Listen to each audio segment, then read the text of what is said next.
What's poppin', squad? Hey man, we back with another reaction video, man. Look, we got what we reacted to today, man? Lil Duke, ATL's very own TK, man. I mess with TK. I heard about Lil Duke. I don't really know about a lot of ATL business. It look interesting. You know what I'm saying? It's like one of them, you know how they be having them little drill pages that you just be stumbling across on the regular. YouTube recommended. You know what I mean? I just found it on there. Alright, let me react to this. You know what I mean? So, hey, straight into it, man. No, I like all that talking. Disclaimer. This is a topic that goes. Alright, man.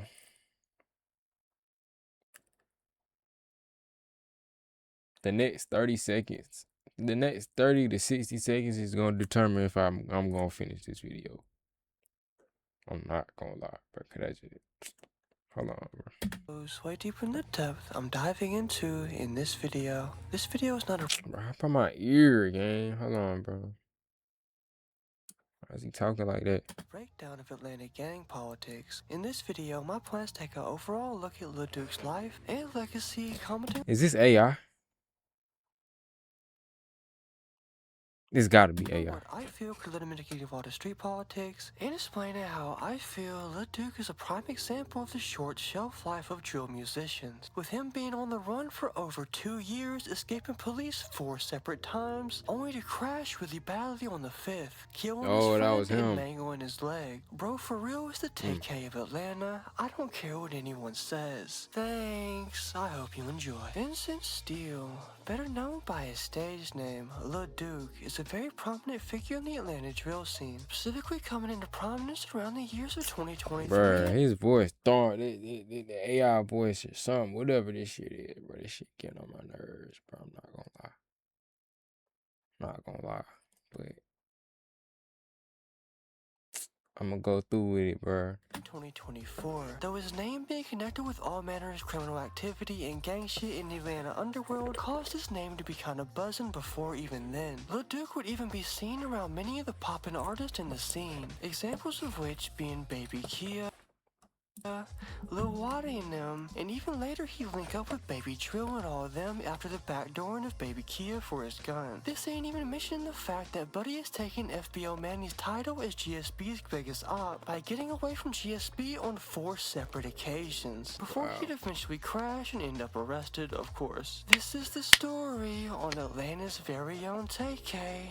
Lil Duke, originally born in the Zone 3 area of Atlanta, specifically the Carver Homes, Pittsburgh's area of southwest Atlanta. A young Lil Duke would be exposed to all manner of illicit activity fairly young, given the fact that Carver Homes is known to be a not-so-pleasant spot to grow up, and it's been that way since nearly the 90s, especially if you're on the more economically deficient side of things, Spare chain. being a little bit poor. Though this isn't saying that his family life would all be bad, though. Given a later interview, it seems like Duke could count on his family for help, as his uncle was the first one to help him set up a distro kit to better output his future music. And Duke would sometimes mention his mother and the role that she would play in Lil Duke's childhood, so it ain't like his family wasn't there, it's just the environment overtook the nurturing. Even his name is derived from a childhood nickname given by his family, so unlike many others in the scene, it seems like he has a pretty good support system at home, at least from what he says. In an unfortunate twist of fate, this family connection would not prove enough to keep Duke from slowly being indoctrinated into street activity. Him joining up under a 4L subset that reps the Carver Homes apartment buildings that's known locally as the CUC, or the Cleanup Crew. This specific crew falling under the larger Blood faction as they bang for Pete under the 4L banner, though they'd also beef with fellow Bloods, making them EBK as many other Atlanta hoods are. While we don't know much about Lil Duke's academic life, we can claim that he probably wasn't super into his schooling, given all of his criminal escapades recorded after the year 2022, which includes but is not limited to bro being posted up on op blocks with guns, being on body cam speeding away from cops on several fucking occasions, and being on the run for 3 separate murder investigations at the same fucking time. Bro wasted literally no time crashing out. That nigga was a fucking crash. As soon as his feet touched the fucking dirt. This is most likely because in the January of 2022, one of Lil Duke's childhood friends, one Terrence Denson, aka Rod, Tupac would be shot and killed by a 19-year-old Lincoln Blood member by the name of Mod, who has since been in a Tommy G video about Atlanta criminals as a little cameo. Rock himself not even being gang affiliated at the time of his shooting, his only sin being that his family had connections to the Rollin' 60 Crips. Bro literally got killed off of association, not affiliation. Shit is sad. This tragic loss would be the first point that we see that drove Duke and a lot of his friends off the porch. He'd eventually begin robbing and other such activities throughout the entirety of the west side of Atlanta, eventually going on to the south and east side. This causing him to gain quite a face card very quickly and early. This wouldn't even be the only loss that Duke would come to face either, as two of his close friends by the name of Fat and Reckless would be shot and killed on the same exact day, and later at their vigil celebrating their life, a Heather jail member by the name of 2Glocks1 Ray would try to spin on them and end up getting killed in the process. Originally, a rapper named M5 was picked up for this, but he ended up beating the body, leading to many of the people to believe that the cleanup crew are the ones that caught the body of Red, seeing that the body was caught in Carver Homes, their area. It only makes sense. Add this on to the fact that Lil Duke disses Red in almost every single song to this day, and it kind of paints a picture that maybe they were the ones to do that shit. You never know though. He originally beefed primarily with the YC crew, though the cleanup crew is well known for beefing with Heather jail members, and later even FMH members after Duke himself would backdoor Baby Kia for a gun, eventually shooting him in the process. This being shown by Lil Duke himself as he posts the audio of that incident alongside his Get Back music video. And in that music video, he'd proudly gloat over that situation and diss folk ranging from the past 5L affiliates like Ola Cam and his ex-friend who was caught in the crossfire, Baby Hot, as well as dissing Red and other Howard jail members. Duke would then, of course, immediately go back to his usual of robbery, selling drugs here and there and sliding on his opposition, to the point that getting into police chases became a regular occurrence in his life, with one notable time being when bro would end up getting got on a train tracks after dipping out of a stolen car that he was in. Bro was for real trying to play train surfing IRL, and he for sure ain't beat the high score. It wouldn't even be a few months after bonding out for this charge in 2024 that Lil Duke would allegedly do a drive-by on his opposition, which would end up killing the target of the drive-by. This would allegedly lead directly to a police chase, and he'd end up winning said police chase and getting away, which would in turn lead to a warrant being placed on his head. And thus we enter the era of 2 years straight of Lil Duke being on the run and actively ducking GSP. You'd think this would cause Duke to keep a low profile, chill out, and maybe just stay out the way. Why would he do that? Instead, he got into 4 separate police chases with GSP, and all the while he was still robbing, growing on songs,